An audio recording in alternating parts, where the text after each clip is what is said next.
Hello everyone, welcome back to my channel. So today we are going to discuss about the topic seismic activities.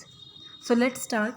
तो seismic activities क्या होता है, ये हमारा topic disaster management के अंदर आता है, जिसके अंदर हम क्या डिस्कस करते हैं कि जो भी सिस्मिक एक्टिविटीज़ होती हैं, स्पेशली जो अर्थक्वेक से रिलेटेड होती हैं, वो किस तरीके से होती हैं.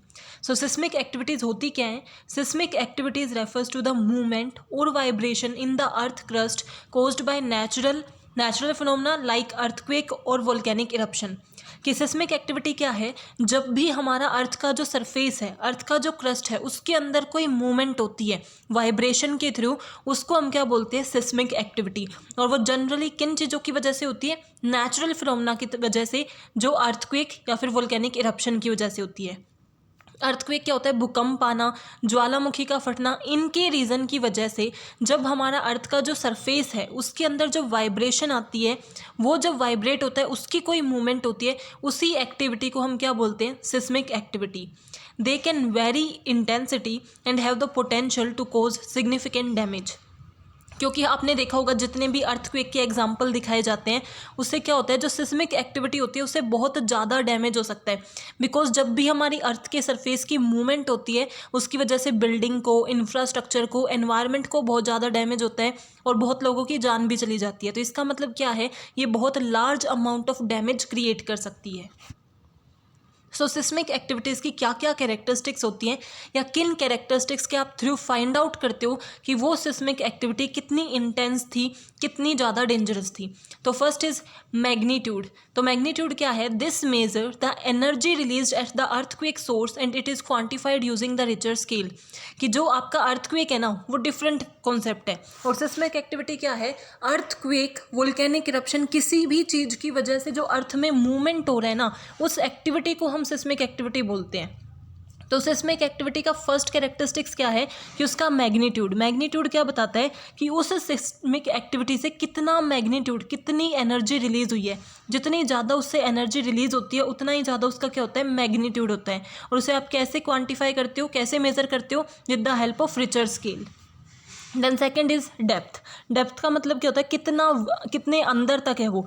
The depth at which the earthquake occurs we need the earth beneath the earth surface can vary. कि अर्थ के सरफेस से नीचे कितनी डेप्थ तक वो अर्थक्वेक हुआ है, उसको भी हम मेज़र कर सकते हैं. कि जो सिस्मिक एक्टिविटी हुई है, जो अर्थ सरफेस पे जो मूवमेंट हुई है, जो भी वाइब्रेशन हुआ है, वो कितने अंदर तक गया है, मतलब वो वाइब्रेशन कितनी डेप्थ तक हुआ है, उसको भी मेज़र किया जाता है. वो भी इसकी एक कैरेक्टरिस्टिक्स है. देन एपीसेंटर क्या होता है, वो प्लेस, वो अर्थ सरफेस जहाँ से बिल्कुल ऊपर जो है अर्थक्वेक का ओरिजिन है. यानी कि अर्थक्वेक या सिस्मिक एक्टिविटी का सबसे ओरिजिन, मेन पॉइंट कौन सा है, वो हमारा क्या होता है, एपीसेंटर. हाइपोसेंटर क्या होता है, it is a actual location where the earthquake initiate with the earth crust. जैसे ये हमारी अर्थ है, तो इसमें एपीसेंटर क्या होगा, जहाँ पे वो ओरिजिन है. यानी कि एपीसेंटर यानी कि यहाँ पे सबसे ज़्यादा इसका इम्पैक्ट पड़ रहा है, सबसे ज़्यादा वाइब्रेशन इस पर्टिकुलर एरिया पे हुई है. और हाइपोसेंटर किसे बताता है कि किस पर्टिकुलर प्लेस से वो स्टार्ट हुआ, तो कैसे स्टार्ट हो गए, किस एक पर्टिकुलर एरिया पे वो बहुत ज़्यादा अर्थक्वेक जो है डायरेक्टली ओरिजिन को इम्पैक्ट डाल रहे हैं, वो हमारा एपीसेंटर होता है. और जहाँ से स्टार्ट हुआ है वो हमारा हाइपोसेंटर.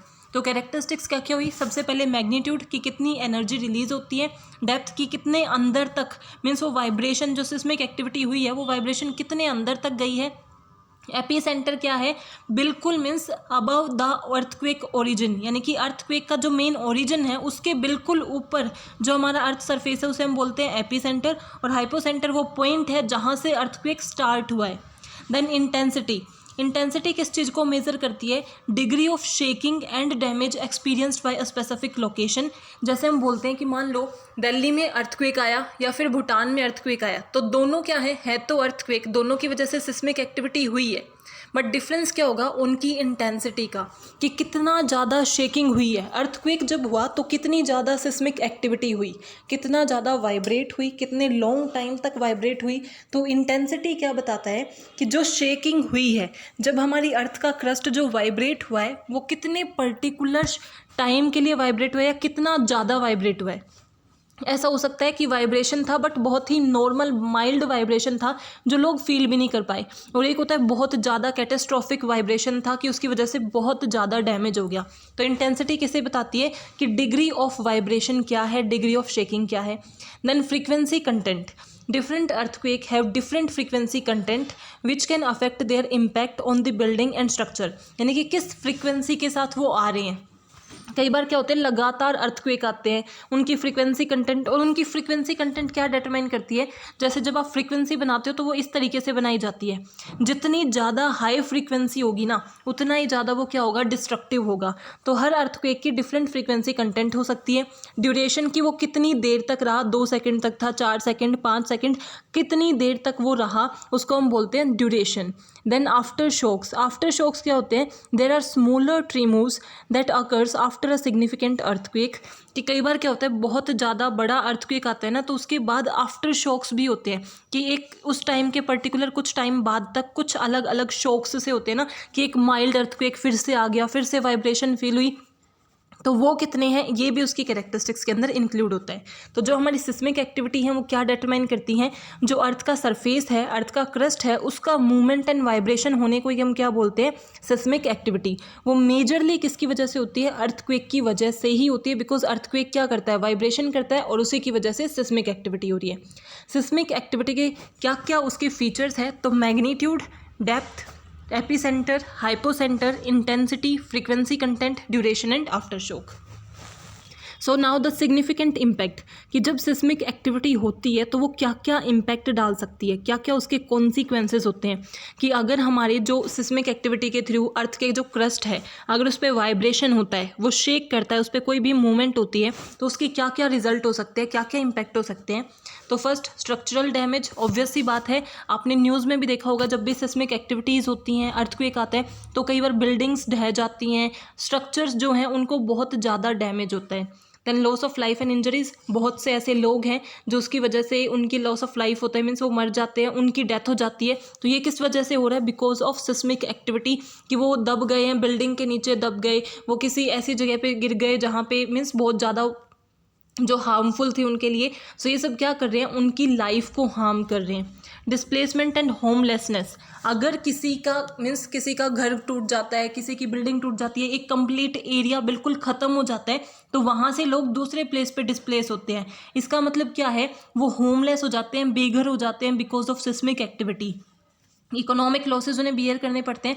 ऑब्वियस सी बात है, अर्थक्वेक की वजह से अगर आपकी घर टूट गया, आपकी बिल्डिंग टूट गई है, आपके ऑफिस में कोई डिस्ट्रक्शन हुई है, तो आपको कोई ना कोई इकोनॉमिक लॉस, आपको मॉनेटरी वैल्यू बियर करनी पड़ेगी। तो सिस्मिक एक्टिविटीज़ आपके लिए इकोनॉमिक लॉस भी लेके आती हैं।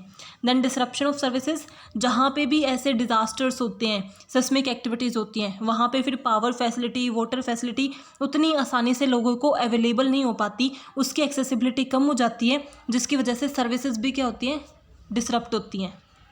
Then environmental impact, environmental impact क्या है, ये सारी चीज़ें मिलके हमारी एनवायरनमेंट को इम्पैक्ट करती हैं। बिकॉज अगर ऐसा कुछ भी होगा तो एनवायरनमेंट में पॉल्यूशन भी क्रिएट होगा, नॉइज़ पॉल्यूशन, एयर पॉल्यूशन, हर तरीके का पॉल्यूशन क्रिएट होगा, एज वेल एज हमारे जो ट्रीज़ हैं उनके ऊपर भी इम्पैक्ट पड़ेगा। तो ये ओवरऑल हमारी एनवायरनमेंट को क्या कर देती हैं, डिग्रेड कर देती हैं, एनवायरनमेंट पे भी अनफेवरेबली इम्पैक्ट डालती हैं। Then psychological impact, psychological impact क्या है, जो माइंड से रिलेटेड इम्पैक्ट है। माइंड से रिलेटेड इम्पैक्ट मतलब कि अगर आपकी फैमिली से किसी की डेथ हो गई बिकॉज ऑफ अर्थक्वेक, कोई बहुत ज़्यादा इंजर्ड हो गया, किसी को बहुत ज़्यादा लॉस बियर करना पड़ गया, तो उसकी वजह से आपको स्ट्रेस क्रिएट होता है, आपकी माइंड में बहुत ज़्यादा नेगेटिव थॉट्स आते हैं, एक वरीनेस क्रिएट होती है, आपको रेस्टलेसनेस क्रिएट करता है। तो ये सब आपके क्या है, साइकोलॉजिकल इम्पैक्ट। और कई बार ऐसी सेवरिटी होती है कि डिप्रेशन में भी चले जाते हैं लोग। तो ये सब क्या है, because they lost their loved ones, तो उसकी वजह से क्या होता है, ये डिफरेंट इम्पैक्ट आते हैं। Then social and community description, obvious सी बात है कि आप जहाँ एक एरिया में रह रहे हो, अब वहाँ के नेबर्स वगैरह आपके फ्रेंड बन गए, वहाँ पे आपके फ्रेंड्स हैं, फैमिली है। अगर अर्थक्वेक की वजह से आपको वहाँ से छोड़ के कहीं और जाना पड़ता है, तो आपका जो सोशल यानी कि जो फ्रेंडशिप एरिया, कम्युनिटी बनी हुई थी, उसको भी आपको क्या करना पड़ता है, छोड़ना पड़ता है। वो भी क्या एक नेगेटिव इम्पैक्ट है।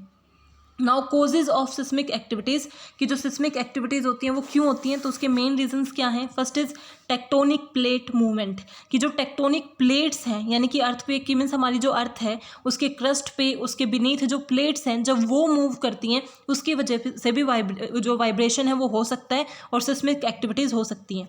अब वो दो तरीके से मूव करती हैं, कन्वर्जेंट वे और डाइवर्जेंट। कन्वर्जेंट का मतलब क्या है, जैसे ये एक प्लेट और दो प्लेट है तो अगर ये मूव करेंगे, अगर ये एक दूसरे के पास आ रही हैं तो उसका मतलब होता है कन्वर्जेंट, यानी कि एक जो है वो दूसरे को कवर करती है, ऐसी मूवमेंट हो रही है। दूसरी क्या है, डाइवर्जेंट, कि ये जो दो प्लेट हैं आपस में इंटरकनेक्टेड हैं या आसपास हैं, वो जब एक दूसरे से दूर जाने लग जाती हैं वो होता है डाइवर्जेंट। और इन दोनों तरीके की मूवमेंट से, दोनों तरीके की प्लेट मूवमेंट से क्या होता है, वाइब्रेशन होता है, सिस्मिक एक्टिविटीज़ कोज होती हैं। Then volcanic eruption, volcanic activities क्या है, जब भी ज्वालामुखी फटती है तो ऑब्वियस सी बात है वो बहुत ज़्यादा डिस्ट्रक्टिव होती है, एक कंप्लीट ब्लास्ट के साथ फटती है। और उसके साथ क्या होता है, बिकॉज वो इतना तेज और इतना इंटेंस वाला ब्लास्ट होता है कि वो आसपास के एरिया में वाइब्रेशन क्रिएट कर देता है और जिससे सिस्मिक एक्टिविटीज़ कोज होती हैं। ह्यूमन एक्टिविटी, कि कोई भी ऐसी चीज़ है उसमें अगर नेचर रिस्पॉन्सिबल है तो कहीं ना कहीं ह्यूमन एक्टिविटीज़ की भी वजह से ये होता है। जैसे ह्यूमन क्या करते हैं, माइनिंग वगैरह करते हैं, हम खुदाई करते हैं, उसके लिए कुछ ऐसा हो सकता है कि आप किसी बॉम्ब का यूज़ कर रहे हो, एटम बॉम्ब्स का यूज़ किया जाता है। ये सारी चीज़ें मीन्स जिसकी वजह से आप क्या बना रहे हो, एक तो अर्थक्वेक जो हमारी अर्थ है वो उसको क्या बना रहे हो, डीप से आप उसने वीक बना दिया आपने, बिकॉज आप डिफॉरेस्टेशन करते हो, हमारी सोइल जो है उसके अंदर वो कनेक्टिविटी नहीं रही। अब सोइल में क्या हो गया, बिकॉज डेजर्टिफिकेशन आ गया है, तो इन सब चीज़ों की वजह से क्या हो रहा है, सोइल वीक हो गई है तो वो इकट्ठा नहीं रहती, तो सिस्मिक एक्टिविटीज़ होने के चांसेस और ज़्यादा बढ़ जाते हैं। तो ह्यूमन एक्टिविटीज़ हैं, माइनिंग है, डिफॉरेस्टेशन है, ये सब कंट्रीब्यूट करती हैं।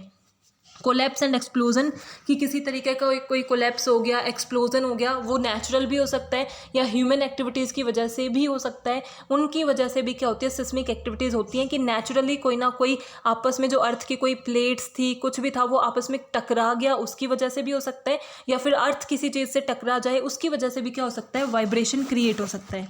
Then magma movement, magma movement क्या होता है, मैग्मा क्या होता है, जो हमारे वोल्केनोज के अंदर होता है, और मैग्मा की मूवमेंट की वजह से भी क्या होता है, सिस्मिक एक्टिविटी कोज होती है। अब वोल्केनो के अंदर जब वो होता है तब तक वो क्या होता है, मैग्मा होता है। उसके बाद जब वो बाहर आ जाता है उसको हम क्या बोलते हैं, लावा, क्योंकि मैग्मा बहुत ज़्यादा गर्म होता है, लावा कंपैरेटिवली कम गर्म होता है। तो जब हमारे इसके अंदर है तो अंदर ही अगर मैग्मा मूव कर रहा है, वोल्केनो क्या होती हैं, बीनीथ भी होती हैं और ऊपर भी दिखती हैं, तो कुछ अर्थ के अंदर भी है और कुछ अर्थ के बाहर भी है जो वोल्केनो का पार्ट है। अगर वोल्केनो के अंदर जो मैग्मा है वो मूव करता है, उसकी मूवमेंट होती है, तो वो बहुत ज़्यादा पावरफुल होता है और उसकी मूवमेंट की वजह से भी सिस्मिक एक्टिविटीज़ हो सकती हैं। न्यूक्लियर टेस्ट, यानी कि जो भी ह्यूमन मेड न्यूक्लियर्स होते हैं, यानी कि न्यूक्लियर बॉम्ब बनाया जाता है, जो भी चीज़ें हैं उनके टेस्ट करने के लिए क्या किया जाता है, under earth beneath the earth test हो जाते हैं, कि हम बाहर इम्पैक्ट ना पड़े इसलिए इनसाइड द अर्थ हम टेस्ट कर लेते हैं। उन सब तरीके के टेस्ट से क्या होती है, सिस्मिक एक्टिविटीज़ कोज कर सकती हैं, बिकॉज जो न्यूक्लियर टेस्ट है उसके अंदर जो केमिकल्स यूज़ होते हैं, जो भी चीज़ें उसके अंदर यूज़ होती हैं, कंपाउंड्स यूज़ होते हैं, वो बहुत ज़्यादा कैटेस्ट्रोफिक इम्पैक्ट डाल सकते हैं, बहुत ज़्यादा डिस्ट्रक्शन कर सकते हैं। और अगर ये टेस्ट किए जाते हैं तो इनकी वजह से भी वाइब्रेशन होती है और सिस्मिक एक्टिविटीज़ कोज हो सकती हैं। So I hope you are clear with this topic. If you have any doubt please mention in comment section. Thank you, keep supporting.